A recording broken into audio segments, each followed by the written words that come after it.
आज का जो कहानी है, ये कहानी है एक history, the person who made history in his real life time.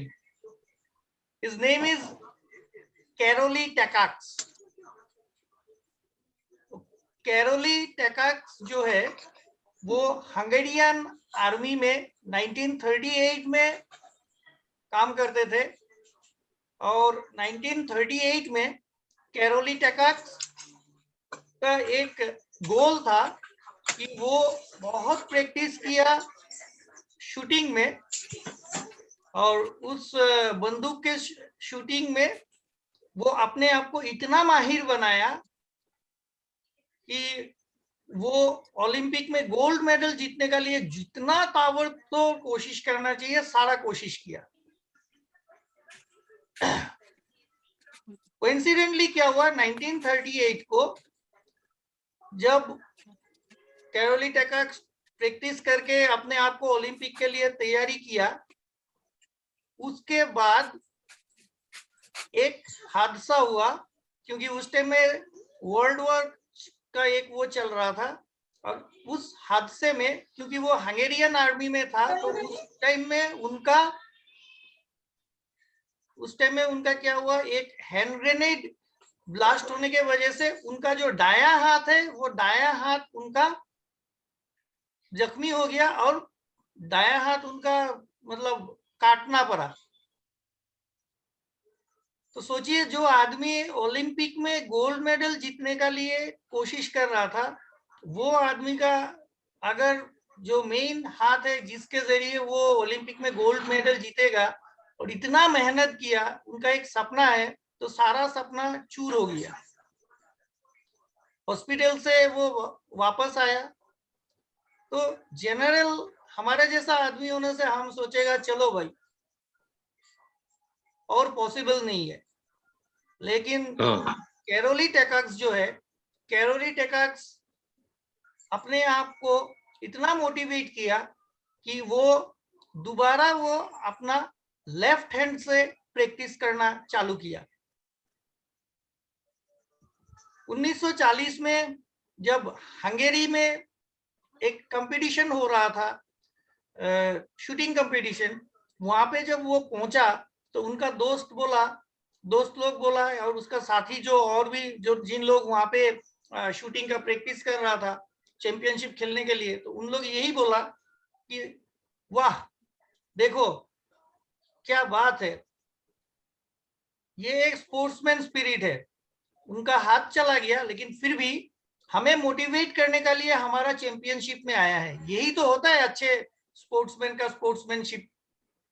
तो कैरोली टैकाक्स ने बताया कि मैं यहाँ खेल खाली देखने नहीं आया, मैं खुद खेल खेलने आया हूं. तो सब आश्चर्य हो गया, बोला ये कैसा हो सकता है, एक हाथ में शूटिंग प्रैक्टिस. बोला यस, मैं लेफ्ट हैंड से शूटिंग करूंगा. और लेफ्ट हैंड से शूटिंग करने के बाद वो हंगेरी में उस चैंपियनशिप में वो विनर्स भी हुआ. लेकिन वो ओलंपिक खेल नहीं पाया क्योंकि उस टाइम में वर्ल्ड वॉर चल रहा था, जिसके वजह से उस टाइम में भी वो खेल नहीं पाया. 4 साल वेट करने के बाद 1944 में उनको ओलंपिक में वो दोबारा गया और 1944 में भी उनको खेलने का मौका नहीं मिला बिकॉज ऑफ वर्ल्ड वॉर. अब उनका उम्र बढ़ने लगा और शूटिंग का एक कहना है कि मतलब आपका जब उम्र कम रहता है तो आपका आईसाइट अच्छा होता है और आप आराम से शूटिंग प्रैक्टिस करके जीत सकते हो. लेकिन वो हार नहीं माना, वो प्रैक्टिस करता गया. 1948 में वो दोबारा ओलंपिक में आया और वहां पे वो गोल्ड मेडल जीता और इतिहास में उनका नाम स्वर्णाक्षर में लिखा गया कि Karoly Takacs the one man hand, जो वन हैंड से वो गोल्ड मेडल जीता. लेकिन यहाँ पे उनका स्टोरी खत्म नहीं हो जाता. 1952 में वो फिर से आया ओलंपिक में क्वालिफाई करके, और 1952 में सबसे ओल्डेस्ट पर्सन के रूप में वो, उस टाइम में उनका आईसाइट भी धोखा दे रहा था, फिर भी वो 1952 में दोबारा वो ओलंपिक गोल्ड मेडल जीता। तो इसीलिए उनको कहा जाता है हिस्ट्री में कि Karoly Takacs the man with only one hand.